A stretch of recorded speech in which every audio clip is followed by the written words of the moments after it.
सरकार बनी है तब से हर जगह की सुरक्षा, मात्र गाजीपुर ही नहीं, हर जगह की सुरक्षा व्यवस्था बढ़िया हुई है। जब सपा सरकार रही थी तो वास्तव में दिन में या रात में बहुत ही लोग डरते थे। रात में तो चलना एकदम मुश्किल था। व्यापारी आज उत्तर प्रदेश में माननीय योगी आदित्यनाथ जी के नेतृत्व में चल रही सरकार में सुरक्षित है, अपने को सुरक्षित महसूस कर रहा है। सुरक्षा की दृष्टि से जितना मोदी सरकार और योगी सरकार में हुआ है, सब लोग सुरक्षित और अमन चैन से समझिए कि एकदम रात को तो चल रहे हैं, दिन में चल रहे हैं, कोई फर्क नहीं है। किसी माफिया और गुंडे की हैसियत नहीं है कि उस व्यापारी के सामान और पैसे के ऊपर आंख उठा करके देख ले।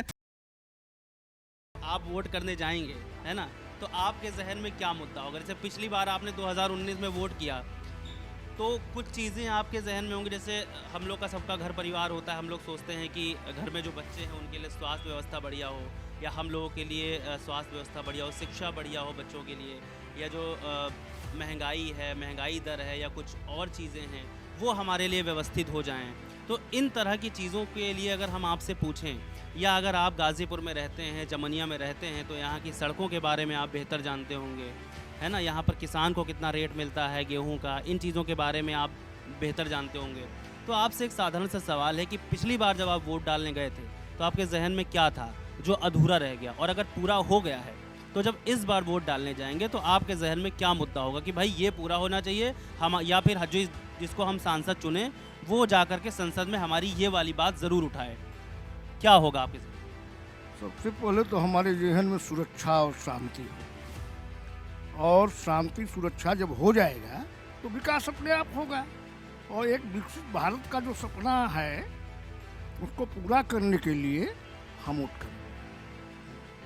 तो मतलब आपको सुरक्षा व्यवस्था की दृष्टि से ही देख रहे हैं कि अगर सुरक्षा व्यवस्था बेहतर हो तो फिर बढ़िया होगा, विकास होगा। अभी तक कैसी सुरक्षा व्यवस्था आपको लगी है आपके गाज़ीपुर में? अगर अभी तक की हम बात करें 2024 के चुनाव होने से पहले तक, सुरक्षा व्यवस्था को आप कितने नंबर देते हैं और कैसे आंकते हैं? क्या कमियां हैं, क्या बढ़िया हैं, आप हमें बता सकते हैं? इतना मैं जानता हूं कि सुरक्षा व्यवस्था पहले से 2014 के बाद और 17 के बाद, उसमें 17 के बाद जो योगी जी की सरकार बनी है तब से हर जगह की सुरक्षा, मात्र गाजीपुर ही नहीं, हर जगह की सुरक्षा व्यवस्था बढ़िया हुई है। आज माफिया मारे जा रहे हैं तो बेहतर है भाई। व्यापारी खुश हैं, किसान खुश है, सब लोग खुश हैं।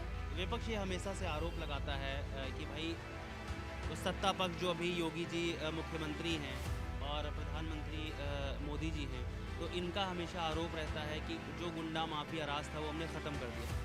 तो क्या वाकई में गाज़ीपुर में आपने माफिया राज देखा है? वाकई में आपने गुंडा राज देखा है? और अगर देखा है तो क्या सिचुएशन हुआ करती थी? क्योंकि कहा जाता है कि पहले खुलेआम कुछ भी हो जाया करता था उत्तर प्रदेश में कहीं पर भी। हालांकि ये बात बिल्कुल सही है कि योगी आदित्यनाथ के आने के बाद या भाजपा के आने के बाद बहुत हद तक चीज़ें ठीक हुई हैं। अब लोग सुरक्षित महसूस करते हैं, रात बिरात महिलाएँ हो, लड़कियाँ हो, लोग हो, सुरक्षित महसूस करते हैं। इससे पहले क्या सिचुएशन हुआ करती थी, इस बारे में जानना। ऐसा है कि जब सपा सरकार रही थी तो वास्तव में दिन में या रात में बहुत ही लोग डरते थे। रात में तो चलना एकदम मुश्किल था। इतना इन लोग का गुंडई थी कि जितने गुंडे थे सब रोड में रात में लूटते थे। जितने मतलब महिलाएं थी उन लोगों को तो दिन में भी डर लगती थी कि उन लोगों को छेड़खानी, और मतलब रात में तो चल ही नहीं पाती थी। एक से एक घटना हुई, और दिन दहाड़े जानिए मऊ में तो इतना मने बड़ा घटना हुई, पूरा एकदम सरेआम मने गोली चलाई गई सपा सरकार में।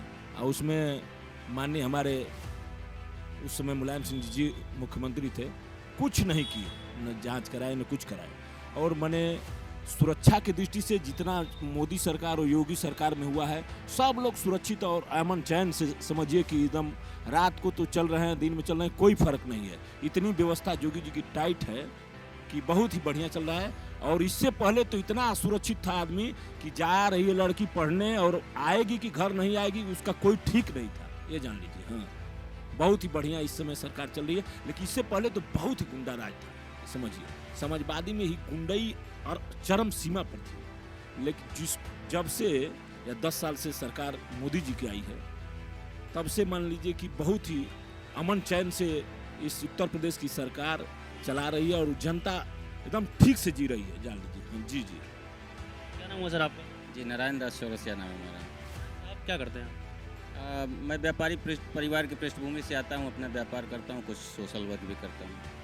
चलिए, व्यापारी हैं आप, तो इस सरकार जब ये बदलेगी या नहीं बदलेगी तो भविष्य के गर्भ में है, लेकिन जब वोट होंगे तो अगर हम आपसे पूछें कि व्यापारियों के लिहाज से इस सरकार ने आपके लिए क्या किया, और अगर नहीं किया तो क्या करना चाहिए?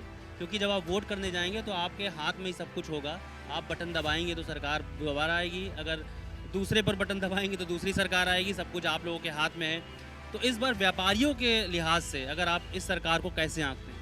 देखिए, सबसे पहली बात कि उत्तर प्रदेश के अंदर ये जो जनपद गाजीपुर है एक माफिया का जनपद है, आप ठीक से जानते होंगे। और माफियाओं का इतना यहाँ साम्राज्य फैला हुआ था कि किसी व्यापारी, चाहे वो छोटा दुकानदार हो या बड़ा दुकानदार हो या उद्योगपति हो, वो उत्तर प्रदेश में और गाजीपुर में खास करके अपने को कभी सुरक्षित महसूस नहीं करता था। यदि मैं अगर 5 लाख रुपया अपना आज का दुकानदारी किया हूँ लेकर के मैं सोचूं कि सुरक्षित अपने घर चला जाऊं, तो इसकी कोई गारंटी नहीं थी।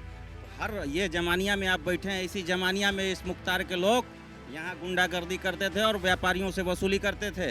हम देखते हैं ट्विटर पे, सोशल मीडिया पे और तमाम चैनलों पे कुछ सोशल एक्टिविस्ट बैठते हैं और उसको मसीहा बताते हैं। मैं उन सभी सोशल एक्टिविस्टों से कहना चाहता हूँ कि आप आओ उत्तर प्रदेश के गाजीपुर में और गाजीपुर के लोगों से आप मिलो, व्यापारियों से मिलो, छात्रों से मिलो, युवाओं से मिलो, आप किसानों से मिलो। उन लोगों को छोड़कर जो उनके दलाल हुआ करते थे, जो उनके फाटक से पैसा लेकर के उनको मसीहा बताते थे, उस फाटक के दलालों को छोड़कर आमजन से आप पूछ लीजिए, व्यापारी से पूछ लीजिए, किसान से पूछ लीजिए कि क्या स्थिति थी गाजीपुर में। खुलेआम इस सड़क पर से महिलाओं को उठा लिया जाता था। ये मुख्तार के गुंडे उठा लिया करते थे, ये माफियाओं के गुंडे। और मुख्तार ही नहीं, मुख्तार का भाई अफजाल अंसारी भी माफिया है, मन्नू अंसारी जो भतीजा वो भी माफिया, इनका पूरा परिवार माफिया है। आप देखिए कैसे 75,000 का भगवाड़ा घोषित, उसकी पत्नी है शबाना, अभी तो को खाने में बैठी हुई है, वसूली कर रही है, अपना साम्राज्य चला रही है।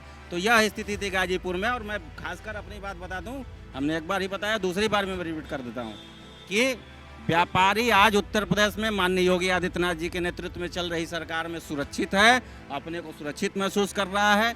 चाहे वो उसका सामान हो, चाहे उसका पैसा हो, चाहे उसकी संपत्ति हो, वो जहां ले जाना चाहता है 12 बजे रात को खुलेआम ले जाता है। किसी माफिया और गुंडे की हैसियत नहीं है कि उस व्यापारी के सामान और पैसे के ऊपर आंख उठा करके देख ले। योगी जी के ताकत ये है कि 24 घंटे के अंदर वो अगले चौराहे पे गोली मारा जाएगा। के साथी थे, इनकी बात से कितना इत्तेफाक रखते हैं? इन्होंने पहले बताया कि कैसे गुंडा रास्ता, माफिया रास्ता। और अगर आपका कोई आपने किसान है, वो व्यापारी हैं, वो उन्होंने व्यापारी के तौर पे बताया कि उन्हें ऐसी समस्याएं थी। आप किसान के तौर पे अगर बता सकते हैं कि किस तरह की आपको समस्याएं फेस करनी पड़ती थी?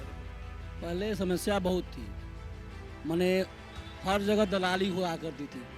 जो केंद्र था, क्रय केंद्र, जब किसान लेकर जाते थे वहाँ दिक्कत होती थी। अब यहाँ कोई दिक्कत नहीं है, किसी किसान को दिक्कत नहीं है, अपना सामान जहाँ लेकर दे सकते हैं और पैसा अकाउंट में आता है, कोई प्रॉब्लम नहीं है अभी।